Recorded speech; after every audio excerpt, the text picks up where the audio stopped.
சூடு பிடித்திருக்கும் தமிழக சட்டமன்ற விவாதம். தம்ப்நெல்லாம் இப்படிதான் போட்டுட்டு இருக்காங்க.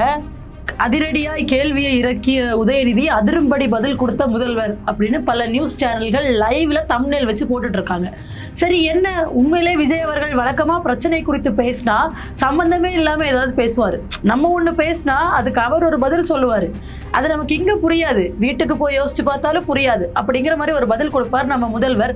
அதிரும்படி பதில் சொல்லியிருக்காரு. அப்படி எதை அதிர விட்டாரு அப்படின்னு உள்ள கிளிக் பண்ணி போய் பார்த்தா அப்பாவை காணும்னு சொன்னவரை சட்டமன்றத்துல காணும். எங்கெங்க அப்பாவை காணும் அப்படின்னு சட்டமன்றத்தில் தேடி நக்கல் பண்ணவர் இன்னைக்கு தன்னோட துறை குறித்த கேள்விகளுக்கு பதில் சொல்ல பயந்துக்கிட்டு லீவ் போட்டாரா, அப்பாவை காணும்னு சொன்ன முதல்வர் ஆப்சண்ட் ஆயிட்டாரா அப்படின்னு கேள்விகள் விவாத பொருளாக ஊடகங்கள்ல எழுந்திருக்கு. சட்டமன்றத்தில் உதயநிதி என்ன பேசினாரு, சம்பந்தப்பட்ட அமைச்சர் இல்லைன்னு எப்படி நக்கல் அடிச்சாரு, அதற்கு ஆளும் கட்சியில தயார் பண்ணப்பட்டு வச்சிருக்கிற அந்த குறிப்பிட்ட 4 அமைச்சர்கள் என்னென்ன மாதிரியான பதில் கொடுத்தாங்க அப்படிங்கிற விஷயங்களை தான் இந்த வீடியோ முழுக்க நம்ம பார்க்க போறோம். தேசத்தின் குரல் நேயர்களுக்கு வணக்கம். தமிழக சட்டமன்றத்துல இன்னைக்கு எதை பத்தி விவாதிக்க போறாங்க அப்படிங்கிறது 4 தினங்களுக்கு முன்னாடியே முடிவு செய்யப்பட்ட ஒரு விஷயம். கோவை மாணவன் அமுதன் கொலை வழக்கு பத்தி அன்றைக்கு சட்டமன்றத்துல பேசும்போது ராஜ்மோகன் அவர்கள் இது ஒரு கோஷ்டி மோதல், இது போதைப் பொருளால ஏற்பட்ட சண்டை இல்லை அப்படின்னு வாய் கூசாம ஒரு அமைச்சருக்குரிய எவ்வித பொறுப்பும் இல்லாம பேசினாரு. இன்ஃபேக்ட் அந்த பிரச்சனைக்கு ராஜ்மோகன் எந்திரிச்சு பேச வேண்டிய அவசியமே இல்லை. அது நடந்தது ஒரு கல்லூரி மாணவனுக்கு, கல்லூரி மாணவர்களால் இழைக்கப்பட்ட ஒரு அநீதி போது உயர்கல்வித்துறை அமைச்சர் விஸ்வநாதன் வாய் மூடி உட்கார்ந்திருக்க எல்லாத்துக்கும் நான் தான் பேசுவேன்னு ராஜ்மோகன் அவர்கள் எந்திரிச்சு பதில் கொடுக்கிறாரு. பள்ளி கல்வித்துறை அமைச்சர் உயர்கல்வித்துறை சார்ந்த பிரச்சனைல எதுக்கு மூக்க நுழைக்கிறாரு? இந்த கட்சியை பொறுத்த வரைக்கும் அந்தந்த துறைக்கு அந்தந்த துறை அமைச்சர்கள் பேச மாட்டாங்க. யாரோ கேட்கிற கேள்விக்கு, இப்போ வேளாண் துறை அமைச்சரை கேள்வி கேட்டா பொதுப்பணித்துறை அமைச்சர் பேசுவாரு, மின்சாரத்துறை அமைச்சரை கேள்வி கேட்டா அறநிலையத்துறை அமைச்சர் பேசுவார், அறநிலையத்துறை அமைச்சரை கேள்வி கேட்டா பள்ளி கல்வித்துறை அமைச்சர் பேசுவார், முதலமைச்சரை கேள்வி கேட்டாலும் பள்ளி கல்வித்துறை அமைச்சர் தான் பேசுவார்.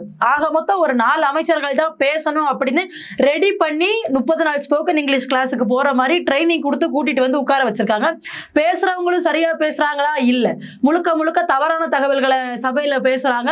ஆளுங்கட்சியோட சபாநாயகரை அவை குறிப்பிலிருந்து நீக்கிறேன், அவை குறிப்பிலிருந்து நீக்கிறேன். சொல்ல போனா இந்த அவையவே அவை குறிப்பிலிருந்து நீக்கணுங்கிற மாதிரி ஆளுங்கட்சி செயல்பட்டு இருக்காங்க. இன்னைக்கு இந்த கோவை மாணவன் அமுதனோட கொலை வழக்கு குறித்த விவாதம் சட்டமன்றத்தில் நடைபெறும்னு அன்னைக்கே சபாநாயகர் சொன்னதுக்கு அப்புறம் காவல்துறை, சட்ட ஒழுங்கு, இது ரெண்டும் யார் கண்ட்ரோல்ல இருக்கு? முதலமைச்சர் விஜய் அவர்களோட கண்ட்ரோல்ல இருக்கு. ஆனா அவரை காணும்.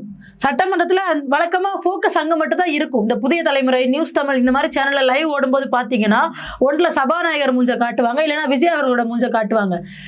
அடித்து ஆடும் விஜய், அதிரும் பதில் கொடுத்த விஜய் தம்ப்நெல் வச்சிருந்தாங்களேன்னு கிளிக் பண்ணி ஏதோ பதில் கொடுத்துட்டாரா, வாழ்க்கையில முறையா பிரச்சனையை பத்தி பேசிட்டாரா அப்படின்னு உள்ள போய் பார்த்தா மாண்புமிகு முதல்வர் ஜோசப் விஜய் அவர்களை காணும் சட்டமன்றத்துல.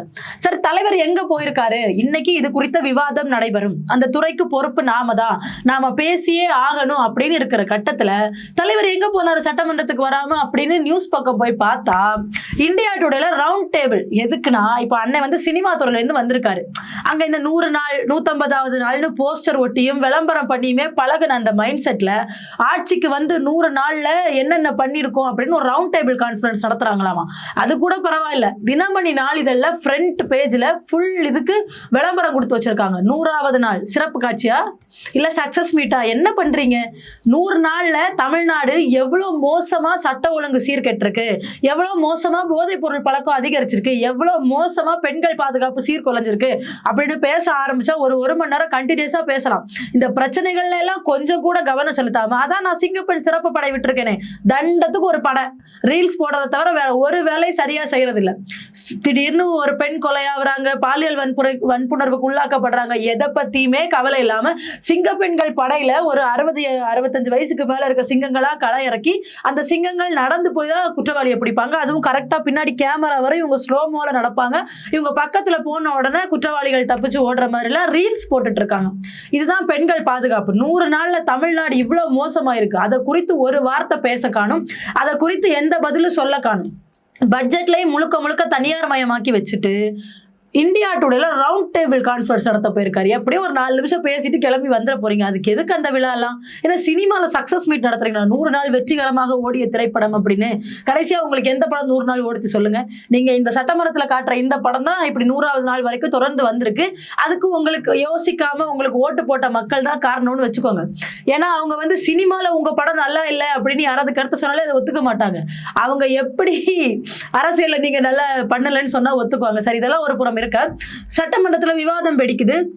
கோவை மாணவன் அமுதனோட கொலை வழக்குல பாதிக்கப்பட்ட குடும்பத்துக்கு 6 லட்சம் ரூபாய் நிதி உதவி வழங்கவும், குடும்பத்துல ஒருத்தருக்கு அரசு வேலை வழங்கவும், அந்த குடும்பத்துக்கு பட்டா வழங்கவும் ஏற்பாடு பண்ணப்பட்டிருக்குன்னு சம்பத்குமார், அமைச்சர் சம்பத்குமார் பேசுறாரு. நான் என்ன கேட்கிறேன், படிச்சா அரசு வேலை இல்லையா? செத்தா அரசு வேலையா? இதுதான் தாவேக அரசு கொண்டு வந்த மாற்றமா? சட்டமன்றத்துல விஜய் அவர்கள் இன்னைக்கு வராம போனதுக்கு இன்னொரு முக்கியமான காரணம், அதே மாதிரி போதைப் பொருள் குறித்த ஒரு செய்தி, அதாவது இவங்க போதைப் பொருள் யூஸ் பண்றாங்க, இல்ல போதைப் பொருள் பழக்கம் இருக்குன்னு கம்ப்ளைண்ட், அதை பத்தின தகவல் கொடுத்ததுக்காக திருவொற்றியூர்ல ஒரு பள்ளி மாணவன் அடிச்சு கொலை செய்யப்பட்டிருக்கான். இதை பத்தி நம்மகிட்ட கேள்வி கேட்பாங்கல்ல, எழுதி கொடுக்கலல்ல. திடீர்னு இப்படி பண்றாங்க, நான் வந்து என்னதான் பண்றது? இவ்வளோ ஈஸியா கிட்டத்தட்ட இந்த ஒரு வாரத்துல மட்டும் 10-15 கொலைகள் நடந்திருக்கும் தமிழ்நாட்டுல. சட்டம் ஒழுங்கு அவ்வளோ சீர்கெட்டு போயிருக்கு. உங்களுக்கு ரவுண்ட் டேபிள் கான்ஃபரன்ஸ் கேக்குதா? எந்த டேட்டா பேஸும் தெரிஞ்சுக்காம இந்த போதைப் பொருள் ஒழிப்பு நடவடிக்கையில இதுக்கு முன்னாடி இருந்த திமுக அரசு எந்த விதமான நடவடிக்கையும் எடுக்கல அப்படின்னு ஆளுங்கட்சியை சார்ந்தவங்க பேசும்போது உதயநிதி அவர்கள் எழும்பி ஒரு லிஸ்ட் ஒன்று வாசிக்கிறாரு. அதுக்கு உங்ககிட்ட பதில் இருக்கா? அதுவும் இல்லை. இன்னொன்னு, திமுக ஆட்சி சரியில்லை, நீங்க சொன்ன மாதிரி திமுக ஆட்சி சரியில்லைன்னு அவங்கள தூக்கி தூர வச்சுட்டு உங்களுக்கு ஆட்சியை கொடுத்துருக்காங்க. இந்த 100 நாள்ல நீங்க எந்த அளவுக்கு சட்ட ஒழுங்கை சரி பண்ணிருக்கீங்க? டெய்லி கொலைகள் நடக்குது. அது திமுக ஆட்சியில இருந்ததை விட அதிகரிச்சிருக்கு. லாக்அப் டெத் திமுக ஆட்சியில இருந்ததை விட 6 மடங்கு உங்க ஆட்சியில அதிகரிச்சிருக்கு. போதைப் பொருள் பழக்கம் திமுக ஆட்சியில இருந்ததை விட தரைக்கெட்டு நடக்குது. பெண்கள் பாதுகாப்பு திமுக ஆட்சியில இருந்ததை விட மோசமா இருக்கு. அப்ப இந்த 100 நாள்ல நீங்க என்ன பண்ணீங்க? இந்த 100 நாள்ல இந்த விஷயங்களை தடுக்க உங்க ஆட்சி என்ன நடவடிக்கை எடுத்தது அப்படிங்கிற கேள்விக்கும் பதில் இல்ல. அப்ப எதுக்கு ஆட்சியில இருக்கீங்க? ரிசைன் பண்ணிட்டு போக வேண்டியதானே. அஜித்குமார் கொலை வழக்குல இப்ப இருக்க பள்ளி கல்வித்துறை அமைச்சர் ராஜ்மோகன் அப்போதைய ஸ்டாலின் அவர்களை எதுக்கு ஆட்சியில இருக்கீங்க, பதவி விலகுங்கன்னு கேட்டார். உங்க முதலமைச்சரை என்னைக்கு பதவி விலகுன்னு கேட்க போறீங்க? பதில் சொல்ல வேண்டிய விஜய் அவர்கள் சட்டமன்றத்துக்கு வரல. சம்பந்தமே இல்லாம எல்லாரும் பதில் சொல்றாங்க. எதிர்க்கட்சி தலைவர் உதயநிதி கேட்கிறாரு, பதில் சொல்ல வேண்டிய பொறுப்பு அமைச்சர் எங்கே அப்படின்னு கேட்கிறாரு. அந்த அமைச்சர் யாருன்னு கூட இவங்களுக்கு தெரிஞ்சிருக்காது. குழம்பி இருப்பாங்க, இவர் எந்த அமைச்சரை தேடுறாரு அப்படின்னு. ஏன்னா அவங்கள யார் என்ன துறைக்குன்னு அவங்களுக்கு சரியா தெரியாது. நம்ம தானே எல்லாத்துக்கும் பதில் சொல்றோம். இவர் எந்த அமைச்சரை தேடுறாரு? அவர் தேடுறது முதலமைச்சரை. இந்த துறைக்கு பொறுப்பேற்று பதில் சொல்ல வேண்டிய முதலமைச்சர் ஏன் இன்னைக்கு பார்த்து லீவ் போட்டாரு? அப்பாவை காணுனார்ல, முதல்வர் எங்க போனாரு? இன்னொரு முக்கியமான கேள்வி, இந்த ஊடகங்கள் இருக்குல்ல, மெயின் ஸ்ட்ரீம் ஊடகங்கள், அதிரடியா என்ட்ரி கொடுத்த முதல்வர் விஜய் ஆடி போன சட்டமன்றம். எப்போ பிரச்சனையை பேசி அதுக்கு சம்பந்தமே இல்லாம ஆளுங்கட்சி பதில் சொல்லி, பதில் கூட இல்ல. பொதுவா சட்டமன்றம் எப்படி இருக்குன்னா, எதிர்கட்சி வரிசையில் இருக்கவங்க கேள்வி கேட்பாங்க, ஆளுங்கட்சி அதுக்கான விளக்கத்தை கொடுக்கணும், பதில கொடுக்கணும். ஆனா இங்க மட்டும்தான் ஆளுங்கட்சி முழுக்க எதிர்கட்சியை குற்றச்சாட்டு சாட்டி, அதுவும் பொய் குற்றச்சாட்டுகளா சாட்டி ஒரு சட்டமன்றம் நடந்துட்டு இருக்கு. சபாநாயகரும் வேடிக்கை பார்க்கிறாரு. ஆளுங்கட்சியை சார்ந்த பொதுப்பணித்துறை அமைச்சர் ஆதாரமே இல்லாம ஒரு தகவலை, பொய்யான தகவலை சொல்றாரு. அது குறித்து சபாநாயகர் ஆதாரம் கொடுங்கன்னு கேட்கல. ஆனா எதிர்கட்சி தலைவர் பேசினதுக்கு ஆதாரம் கொடுங்கன்றாரு. அந்த வீடியோ தான் ஆதாரம். ஸ்டாப் ட்ரக்ஸ் ஸ்டார்ட் ரன் ஒன்று நடத்துறாங்கல்ல, அன்னைக்கு ஈவினிங் ஒரு வீடியோ சோசியல் மீடியா முழுக்க வைரல் ஆச்சு. அந்த வீடியோ தான் ஆதாரம். என்ன சொல்ல போறீங்க? என்ன மாத்திரை அரைச்சாரு அப்படின்னு கில்லி சரத், சாரி இப்ப அவர் அமைச்சர் சரத் ஆயிட்டாரு, அமைச்சர் சரத் பதில் சொல்லுவாரா? சொல்ல மாட்டார். இப்படி எந்த குற்றச்சாட்டுகளுக்கும் பதில் சொல்லல. இன்னொன்னு, ஆதவர்ஜனா பேசும்போது திருவொற்றியூர்ல பாதிக்கப்பட்ட மாணவனோட வீட்டுக்கு நாங்களும் முதலமைச்சரின் ஆணைக்கிணங்க, எங்களது தலைவரின் ஆணைக்கிணங்க பள்ளிக்கல்வித்துறை அமைச்சர் ராஜ்மோகன் அவர்களும் நானும் போயிட்டு வந்தோம்னு பேசுனீங்களா? அங்க என்ன நடந்ததுன்னு பேசுனீங்களா? அதான் எல்லா மீடியாவும் வெளிச்சம் போட்டு காட்டினாங்களே. மக்கள் உங்களை சூழ்ந்துகிட்டு கேள்வி கேட்கறாங்க. ஒரு வார்த்தை வாய் திறந்து பேசாம அங்க இருந்து நடந்து வரீங்க. நீங்க என்ன நினைச்சீங்க? இந்த வெறும் விளம்பரத்தை காட்டியே 5 வருஷம் எல்லாரும் ஏமாத்திரலாம். யோசிக்க ஆரம்பிச்சிட்டாங்க.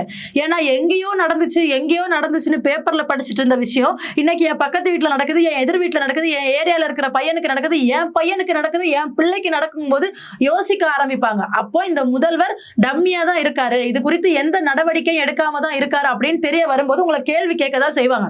நீங்க அந்த கேள்வி கேட்கிறாங்க மக்கள், பதிலே சொல்லாம பொதுப்பணித்துறை அமைச்சர் ஆதவர்ஜுனா அவர்களும் பள்ளிக்கல்வித்துறை அமைச்சர் ராஜ்மோகன் அவர்களும் நடந்து வர்ற அந்த வீடியோவை நீங்க எது கூட சிங்க் பண்ணலாம்னா, சிவாஜி படத்துல ஒரு சீன் வரும். விருப்பம் இல்லாதவங்க அந்த ஆஃபீஸ் ரூமுக்குள்ளே போங்க அப்படின்னு ரஜினி சார் சொல்லுவார். இவங்க போயிட்டு வெளியே வரும்போது ஒரு பின்னாடி கையை கட்டிட்டு ஒரு ரியாக்ஷனில் நடந்து வருவாங்கல்ல, சேம் எக்ஸாக்ட் ரியாக்ஷன். கேள்வி கேட்டால் பதில் சொல்ல தெரியாது, ப்ரெஸ்ஸை பார்த்தா ஓடுறீங்க. அப்போ என்னதான் அமைச்சர்கள் நீங்கள்லாம்? ராஜ்மோகன் அவர்கள் என்ன நினைச்சார்னா, இந்த நீட்டுக்கு ஆதரவாக சிஜேபி அப்படிங்கிற மூமெண்ட் சார்பாக மாணவர்களை ஏமாற்றி ஒரு போராட்டம் நடத்துகிறாங்க. அதில் எப்படி கடைசி நாள் போயிட்டு கிரெடிட் எடுத்துக்கிட்டோமோ அதே மாதிரி நீட் ஒழிப்பு கூட்டியக்கம் சார்பில் கோயம்பேட்டில் ஒரு போராட்டம் ஒன்று நடத்துகிறாங்க, பட்டினி போராட்டம். 10 நாள் பட்டினி கடந்ததுக்கு அப்புறமா இந்த கவர்மெண்ட் போய் அவங்கள போராட்டத்தை நிறுத்த சொல்லி கேட்குறாங்க. அந்த கிரெடிட்டையும் எடுத்துக்கிறாங்க. போய் உட்கார்ந்துட்டு மாணவர்களுக்கு நம்பிக்கை வழங்கினோம், நீட் ஒழிப்பு தான் எங்களோட இதுவும் அப்படின்னு பேசுகிறாங்க. ஆனால் இங்கே வந்து அமைச்சர், நம்ம மருத்துவ மற்றும் மக்கள் நல்வாழ்வுத்துறை அமைச்சர் அருண்ராஜ் ஐஆர்எஸ் பேசுவார். நீட்டு மட்டும்தான் படிப்பா, அது மட்டும்தான் உலகமா? முதலமைச்சர்ல இருந்து RSSஐ பூர்வீகமாக கொண்ட CTR நிர்மல்குமார்ல இருந்து மருத்துவ மற்றும் மக்கள் நல்வாழ்வுத்துறை அமைச்சர் அருண்ராஜ் ஐஆர்எஸ் வரைக்கும் நீட்டு மட்டும்தான் படிப்பா, மருத்துவ படிப்பு தான் உலகமான மாணவர்களை பிரெயின் வாஷ் பண்ற வேலையை பண்ணிட்டு இருந்தாங்க. இப்படி அந்த போராட்டங்களுக்கெல்லாம் போய் லாஸ்ட் டே போயிட்டு சும்மா கிரெடிட் எடுத்துக்கிட்டோம்ல நாங்க. அந்த மாதிரி இறந்த மாணவனோட வீட்டுக்கு போனா ஆளுங்கட்சி நம்ம கூட இருக்கு அப்படின்னு நினைச்சு மக்கள் ஏமாந்துருவாங்க அப்படின்னு நினைச்சிருக்கீங்க. 3 நாள் கழிச்சு நீங்க அந்த வீட்டுக்கு போயிருக்கீங்க. அந்த மாணவன் இறந்து 3 நாள் வரைக்கும் என்ன பண்ணிட்டு இருந்தீங்க? இன்னைக்கு சட்டமன்றம் கூடுது, எதிர்கட்சி இதை பத்தி கேள்வி கேட்பாங்க. அப்ப நாங்க அந்த பாதிக்கப்பட்ட மாணவனோட வீட்டுக்கு போகணும்னு சொல்லி சமாளிக்கலான்னு தான் அமைச்சர் ஆதவர்ஜுனா அவர்களும் அமைச்சர் ராஜ்மோகன் அவர்களும் அந்த வீட்டுக்கு போயிருக்காங்க. போன இடத்துல அந்த மக்கள் கேட்ட ஒரு கேள்விக்கு கூட பதில் அளிக்காம, பிரஸ்ஸையும் சந்திக்காம 2 பேரும் அப்படியே மௌன விரதம். ஏன் உங்க முதலமைச்சர் வந்து போய் பாருங்கன்னு மட்டும் தான் ஆணை போட்டாரா? பிரஸ்ஸை பார்த்தா பேசாதீங்க, என்ன மாதிரியே வந்துருங்க, மக்கள் கேள்வி கேட்டால் கண்டுக்காதீங்க, கடந்து போயிருங்கன்னு உங்க முதலமைச்சர் சொல்லி அனுப்புனாரா? இப்படி எந்த விதமான நடவடிக்கையும் சரியா எடுக்காம, படிச்சா அரசு வேலை இல்லை செத்தா அரசு வேலைங்கிற அளவுக்கு தமிழ்நாட்டோட தலையெழுத்தை மாத்தி இந்த அரசு ஒரு மாற்றம் கொடுத்துருக்கு. இந்த 100 நாள்ல தாவேக அரசு இந்த தமிழ்நாட்டுக்கு எந்த விதமான நல்லதும் எந்த விதமான முன்னேற்றமும் கொண்டு வரல. வெறுமனே ஸ்டிக்கர் ஒட்டுறதும், மன்னா ஹெல்த் மிக்ஸை கூப்பிட்டு மீட்டிங் நடத்திட்டு வெளிநாட்டு முதலீட்டு 1 லட்சம் கோடி ஈர்த்திருக்கோன்னு பொய்யா பேசுறதை மட்டும்தான் இந்த தாவேக அரசாங்கம் தொடர்ந்து பண்ணிட்டு இருக்காங்க. இன்னைக்கு சட்டமன்றம் ரொம்ப சுவாரஸ்யமாவே இருந்துச்சு. ஆனா எதிர்கட்சிகள் வெளிநடப்பு செஞ்ச பிறகு முதல்வர் வந்து மாசா என்ட்ரி கொடுக்குறாரு. ஞாபகம் இருக்குல்ல, அவங்க எல்லாம் போயிட்டாங்க, நான் ஒரு ஆக்ஷன் பண்ணலாமான்னு கேட்டு ஒரு ஆக்ஷன் பண்ணி அதை தூக்கி சினிமாவில் வச்ச 8 கோடி மக்களின் முதல்வர். அவருக்கு மரியாதை கொடுக்கலன்னு வேற, மரியாதை இல்லை, அவர் நடந்து வரும்போது எந்திரிச்சு நிக்கலைன்னு வேற அறநிலையத்துறை அமைச்சருக்கு மனசெல்லாம் பதறுது. மக்கள் பிரச்சனையை பேசுங்கன்னா உங்க முதல்வர் வரும்போது எழுந்து நிக்காது உங்களுக்கு ஒரு பிரச்சனையா? பழனி கோவில் நில மோசடி விவகாரம் என்ன ஆச்சுன்னு அறநிலையத்துறை அமைச்சர் பேசுவாரா? உங்களுக்கு சம்பந்தமே இல்லாத துறைக்கு எந்திரிச்சு பதில் சொல்றீங்க. அறநிலையத்துறையிலே அவ்வளவு மோசடி நடக்குது, நீங்க போய் முறுக்கு பாக்கெட்டுக்கு எக்ஸ்பைரி டேட் செக் பண்ணிட்டு இருக்கீங்க. நல்ல அரசாங்கம், நல்ல அரசு, நல்ல முதல்வர், நல்ல அமைச்சர்கள். இன்னும் 5 வருஷத்துக்கு இவங்க எல்லார்கிட்டையும் மாட்டிட்டு தான் தமிழ்நாடு முழிக்க போகுது. இன்னும் செப்டம்பர் 8 வரைக்கும் சட்டசபை இருக்குன்னு வேற சொல்லியிருக்காங்க. இன்னும் என்னென்ன மாதிரியான அலங்கோலங்களை பார்க்க காத்திருக்கோமோ, எதிர்கட்சி கேட்கிற ஒரு கேள்விகளுக்கும் பதில் சொல்லாம, நான் பேப்பர்ல என்ன எழுதி எடுத்துட்டு வந்தனோ அதுதான் நான் பேசுவேன், என் இஷ்டத்துக்கு தான் நான் பேசுவேன், அப்புறம் சபை குறிப்புல இருந்து நீங்க நீக்கினா நீக்குங்க, நீக்காட்டா போங்க, எங்களுக்கு வெளியே எங்க விர்ச்சுவல் வாரியர்ஸ் அதை கட் பண்ணி ட்விட்டர்ல, இன்ஸ்டால, ஃபேஸ்புக்ல ரீல்ஸா போடுவாங்க, அதுக்கு தான் நாங்க பேசுறோம். எங்களுக்கு சட்டமன்றத்தோட மாண்போ அவை குறிப்புல நாங்க பேசுறது ரெக்கார்ட் ஆகுதுங்கிற முக்கியத்துவமும் எங்களுக்கு தேவையில்லை. வெளியே நாங்க பேசுறத கட் பண்ணி ரீல்ஸ் போடுறாங்களா, அதுதான் எங்களுக்கு முக்கியம்னு இந்த அரசு நடந்துட்டு இருக்கு. இனி வர்ற நாட்கள்ல என்ன மாதிரியான இந்த சட்டமன்றத்தோட மாண்புகளை கெடுக்கிற விஷயங்களை ஆளும் கட்சியா இருக்கிற தாவேக அரசு பண்றாங்க அப்படிங்கிறத பொறுத்திருந்து பார்ப்போம். இன்னொரு வீடியோல சந்திப்போம். நன்றி.